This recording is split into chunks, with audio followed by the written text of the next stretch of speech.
both at Sarah Lawrence and I Brown, and talking to those people in theater who know your work, and someone says, I want to study. More than likely, dealing with how they work and what they do, they're going to send them to you. So it really doesn't matter what the mother or father says. You know, what really matters is when that student sit down and see a young African-American woman director with so many histories. I think from Boston too, right? Amherst. Yeah, Amherst. Okay, I know somewhere there. But there's a guy I really look up to who talks about you all the time. You know, I don't know if you all know Paul Carter Harrison, but he really respects Kim's work. And I hope you're well ensconced at Brown because you're among theater historians, theater teachers, professors who head colleges, so you might walk out the door and be pulled away from there. You're okay. Next question. We've got time for maybe one more. Maybe one more. Brown University, my alma mater. How many more, Benny? Huh? How many more questions? Just one. Just one. Unless there's a bird. Thanks, Mr. Branch. This is Eugene Nesman. Can you hear me? I hear you. Stand up. All right, Eugene Nesman. I wanted you to ask you a question in regard to the American Negro Theater and the importance of the American Negro Theater and the people that they spawn. Because one of the things I like to talk You know about. you already talked about that. You just got here? I saw you walk in. Okay, all right, okay. Let me ask a question. Okay, good. What I want to ask in terms of the American Negro Theater, and what things I want to talk about here is institution building. And one certainly made the argument that the American Negro Theater was one of the most important African American Negro theater of the 20th century, along with the Negro Ensemble Company.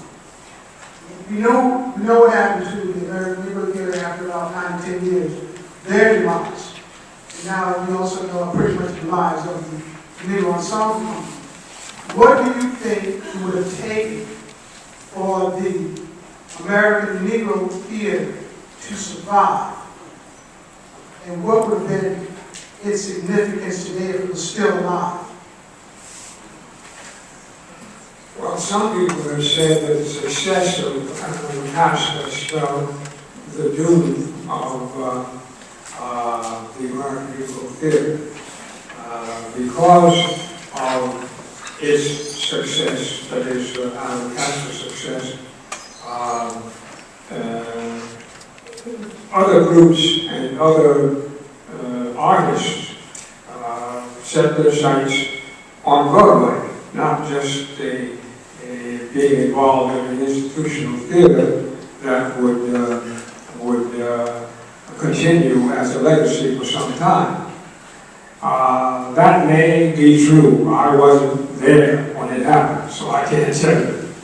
All I can say is there is no question that the American Negro Theater became a charging force that continues to this very day. Last year, I had the opportunity of visiting Earl Hyman, who is now at the Actors Home in New Jersey.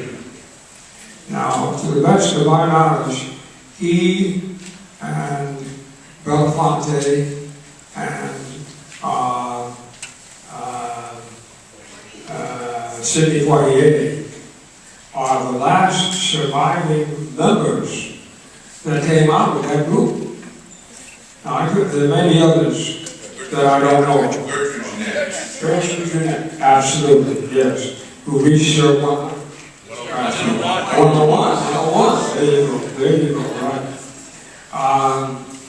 But the force that came from the American Negro Theater, despite the fact that people can't live forever, still charges many of the efforts that are taking place today. These conditions have changed. Woodie told me just this afternoon that his group and perhaps others now have to meet full equity requirements. Well, there were no such requirements in those days. People did these things because of their love of theater and their passion for advancing themes having to do with African Americans. Okay, let me conclude by saying, Eugene,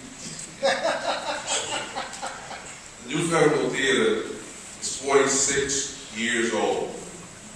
We've never not had a season. The National Black Theater is 48 years old, and I'm sure they'll talk about it. Roger Furman's New Heritage Repertory Theater is almost 54 years old. So there are ways of negotiating this system, and this is a system we're in. And the ability to negotiate this system is the ability of Dr. Bob Rand Theater to know the downtown theater, the European theater, the dance, the African theater, the knowledge of how to negotiate this system. It's to know African American theater, to know white American theater, to know European theater. You cannot know one. If you're not well versed in all of European theater, you cannot run a black theater. Okay, so with that, and with Benny, I know it's time, and there's the other panelists coming on. You've got to listen to them. They represent all these theaters that we're talking about, and Benny Ambush has pulled them together, which is a difficult task. That task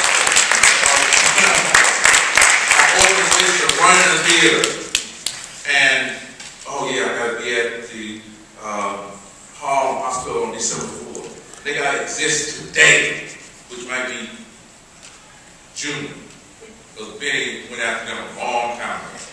Thank you, Benny. Well, thank you, gentlemen.